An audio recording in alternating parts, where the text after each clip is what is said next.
হায় হায়, আমাদের বুলবুল ভাইয়ের এখন কি হবে? তার সমস্ত ক্রেডিট তো চুরি হয়ে গেল।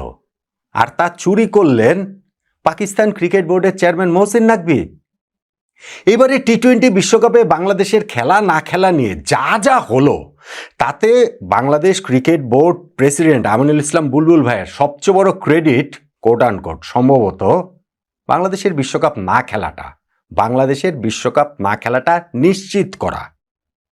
ওই যে আমাদের যে বিভিন্ন রাজনৈতিক হিসাব, রাজনৈতিক সমীকরণ, রাজনৈতিক মেরুকরণ যে ছিল 12ই ফেব্রুয়ারি জাতীয় নির্বাচনকে কেন্দ্র করে, তারই অংশ হিসাবে, ওই গ্রেটার কনস্পিরেসির অংশ হিসাবে, ওই ক্রিকেট খেলাটাকে বাংলাদেশে শেষ করে দেবার, ধ্বংস করে দেবার ষড়যন্ত্রের অংশ হিসেবেই খুবই সাকসেসফুলি তারা বাংলাদেশের বিশ্বকাপ না খেলাটা নিশ্চিত করতে পেরেছে।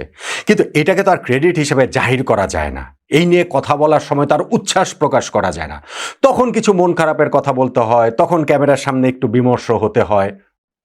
কিন্তু যেইটাতে সত্যি সত্যি ক্রেডিট তিনি নিয়েছিলেন, নিজের হাসিটাও লুকাতে পারেননি যে বিশ্বকাপে বাংলাদেশ না থাকলে কি হবে। পাকিস্তানকে ভারতের বিপক্ষে ম্যাচ খেলতে তিনি রাজি করিয়েছেন, এবং সেই কৃতিত্বটা এতটাই যে ক্রিকেটের নোবেল শান্তি পুরস্কারের জন্য বুলবুল ভাই যথার্থ যোগ্য ব্যক্তি হিসেবে নিজেকে আমাদের সামনে উপস্থাপন করতে পেরেছিলেন। পাকিস্তান ক্রিকেট বোর্ড থেকেও সেই উস্কানি ছিল, সেই সায় ছিল। কেননা পাকিস্তান বোর্ডেরও তো যেই সাকাটার মধ্যে তারা পড়ে গিয়েছিল, বাংলাদেশের পাশে থাকার যে ভানটা তারা করেছিল, সেখান থেকে তো বেরোতে হবে। ওই বের হওয়ার একটা অংশ হিসেবেই Bangladesh cricket board president Aminul Islam Bulbul ভাইকে তারা জাস্ট ইউজ করেছে, এবং ইউজ করার পর কি হয়েছে জানেন? জাস্ট টিস্যু পেপারের মতো ছুঁড়ে ফেলে দিয়েছে। এই যে ভারত পাকিস্তান ম্যাচ আয়োজন নিয়ে বুলবুল ভাইয়ের যত কৃতিত্ব, সকল কিছুই তো পিসিবি চেয়ারম্যান মহসিন নাকভি এখন দিয়ে দিলেন শ্রীলঙ্কার প্রেসিডেন্টকে। শ্রীলঙ্কার ক্রিকেট বোর্ড প্রেসিডেন্ট না, শ্রীলঙ্কার দেশের প্রেসিডেন্টকে। এবং তার অফিসিয়াল আলোচনার মাধ্যমে ওই কথাটা তিনি বলেছেন ক্লিয়ারলি অ্যান্ড লাউডলি, যেইখানটাতে বারবারই সেটা উল্লেখ করেছেন যে একমাত্র hero, actual hero, only hero হচ্ছে শ্রীলঙ্কার প্রেসিডেন্ট এই ভারত পাকিস্তান ম্যাচ আয়োজনের ক্ষেত্রে। বাংলাদেশ ক্রিকেট বোর্ডের কথা একবারও বলেন নাই, বুলবুল ভাইয়ের কথা একবারও তিনি উল্লেখ করেন নাই। এখন বুলবুল ভাই তাহলে কি করবেন? মানহানির মামলা, প্রতারণার মামলা।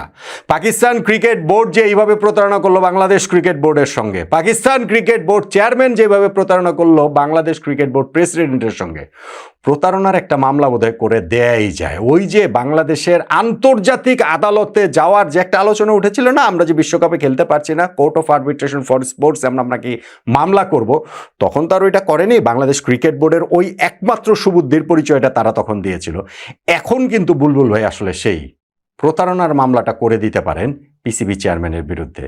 কেননা যেই বুলবুল ভাইয়ের ফুল ক্রেডিটটা ছিল ভারত পাকিস্তান ম্যাচ আয়োজনের ক্ষেত্রে, সেই ক্রেডিটটা ছিনতাই করে, চুরি করে মহসিন নাকভি এখন সেটা শ্রীলঙ্কার প্রেসিডেন্টকে দিয়ে দিলেন। আমি একদম কোর্টটা ধরে আপনাদের সেটা বলছি, বললে আপনারা বিষয়টা বুঝতে পারবেন। ভারত পাকিস্তান ম্যাচ তো হয়ে গেছে। সেই ম্যাচ আয়োজনের পর দিন এই পাকিস্তান যে ক্রিকেট বোর্ডের চেয়ারম্যান মহসিন নাকভি, তিনি পাকিস্তানের স্বরাষ্ট্রমন্ত্রীও বটে, দলে বলে তিনি পাকিস্তানের ওই প্রতিনিধিদের সঙ্গে নিয়ে শ্রীলঙ্কার প্রেসিডেন্টের সঙ্গে দেখা করতে গিয়েছেন। এবং সেই দেখা করার সময় তিনি যে স্পিচটা দিয়েছেন, আপনি ইউটিউবে যান, গেলেই আপনি একটা সার্চ দিলেই খুঁজে পাবেন। সেই স্পিচটা আপনি শুনেন কি বলেছেন, আমি আপনাদেরকে পড়ে শোনাই, তাহলেই বলবো যে